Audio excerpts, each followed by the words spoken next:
Hey guys, what's up? It's Eli here, and today we are going to be discussing the best drone you can buy in 2021 under $500 and under $1,000. Now, drones are a vital part of filmmaking and they can really help increase production value coming from a shoot. It is amazing to be able to get an aerial view of something, and it can really help to bring the story that you're trying to convey to life. Now, there are a lot of features that you want to look for, or that I personally look for when purchasing a drone, and I'll make sure to let you guys know what those are, the things you want to look for, the things you want to stay away from, and then obviously my recommendations.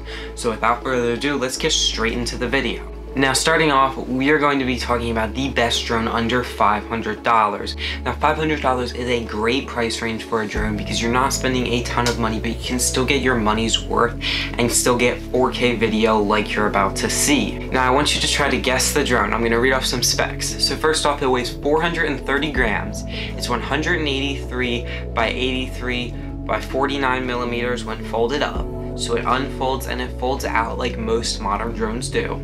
The maximum ascent speed is almost 9 miles an hour, and the maximum descent speed is about 6.7 miles per hour. The drone is rated to go 42.5 miles per hour, but I've actually clocked it in going 44.5 miles an hour. It's got a max of 21 minutes flight time with 20 minutes of hover time. It can go through winds 20 to 25 miles an hour. I've gotten it to fly almost 2 miles away with an uninterrupted signal. It's got a 12 megapixel CMOS sensor that can record in 4K 30, 4K 24 in their D-Cine-like, so you know it's a DJI drone. It's got a maximum aperture of f2.8, which is very common for drones, and the lens on there is a 24 millimeter equivalent. It can even do raw images, JPEGs, JPEG and RAW, basically everything that you would expect out of a modern day camera. And the big thing that wins me over on this drone is the sensors. It has 3 total directional sensors. It has a forward sensor, a backward sensor, and a bottom sensor, all for under $500. Yes, the drone I am talking about is the DJI Mavic Air. The first edition, not the Mavic Air 2, the original DJI Mavic Air. Now, some other great highlights other than the ones I just mentioned with this drone is it has internal storage. Now, that's surprisingly something that is hard to find on drones nowadays. It comes on only the high-end models, and I don't get why more companies aren't putting it in. It is super handy to have, especially when you forget the micro SD, because it happens all the time. So you have 8 gigs in here. It's not a ton, but it can still get you a couple shots if you end up forgetting that. Now, you can find this drone used for $350 to $400 in that range, and up to around $400 to $450 coming with the Fly More combo, which I would recommend because it gives you 3 batteries, because the batteries there 20 minutes, which is solid, but realistically you get around 16 minutes is what I've gotten when not pushing the drone to its limits. And you would like to have 3 of those, so you can fly for around an hour with that. Also, you can get it new for around $500 to $450.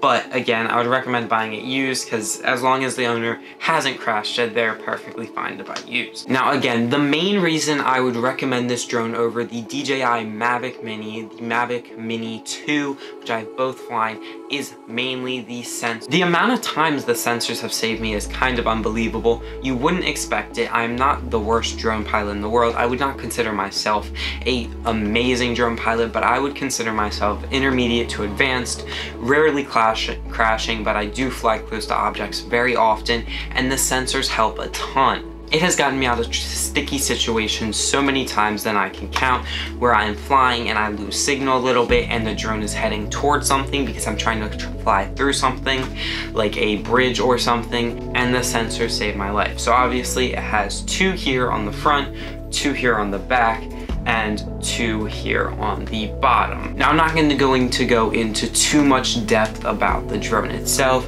There are plenty of reviews out there to watch. It is just my recommendation over anything else if you're looking to buy a drone under $500. Now, don't get me wrong, the DJI Mavic Mini 2 is great and I would really recommend that, but the sensors on this just make it so much better. The image quality is not that different. I will throw up some clips now of the image quality you can be expecting out of this drone.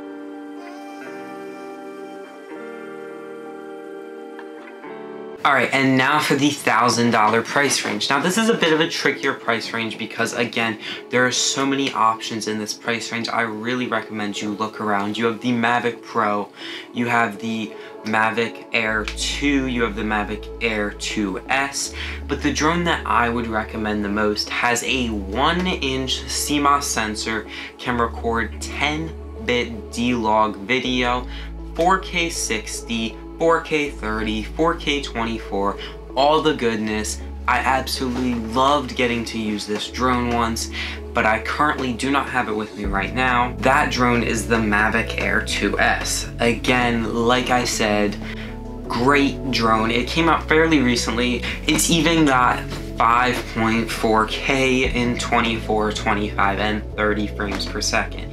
Now you are a little bit more limited when it comes to shooting in 5.4K, but that is just incredible image quality out of a drone from this price range. Now DJI also has their new High 5 upcoming event.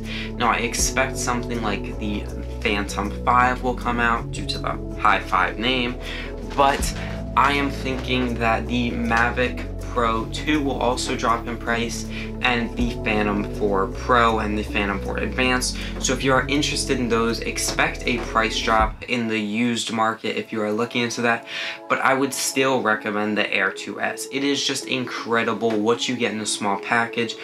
Very similar format to the Air 2, well, same format to that, which is again very close in size to this. I have not ever used the Air 2, but it just seems to be a downgraded version of the Air 2S. The thing that I found the craziest on the Air 2S was just the flight time, getting to fly for, I got 31.5 minutes of flight time, I think, around for each battery. It was over 30 minutes when I was testing it out a while ago. If you want a video just on the Air 2S, just let me know. But again, there are plenty of reviews out there that you guys can go check out. I'm gonna throw up some footage from the Air 2S, and I hope you guys enjoy and can make a good decision. Again, if you want to save a little bit of money, you have the Air 2 and the original Mavic Pro. Would not recommend the Mavic Pro, but it's there if you are looking at it. I would stick to DJI drones unless you're going for like a Skydio 2, because DJI is just the best at drones. No one comes anywhere close. Parrot comes a little bit close in their Anafi. That is a decent drone in the $500 price range, but again, I would not recommend it.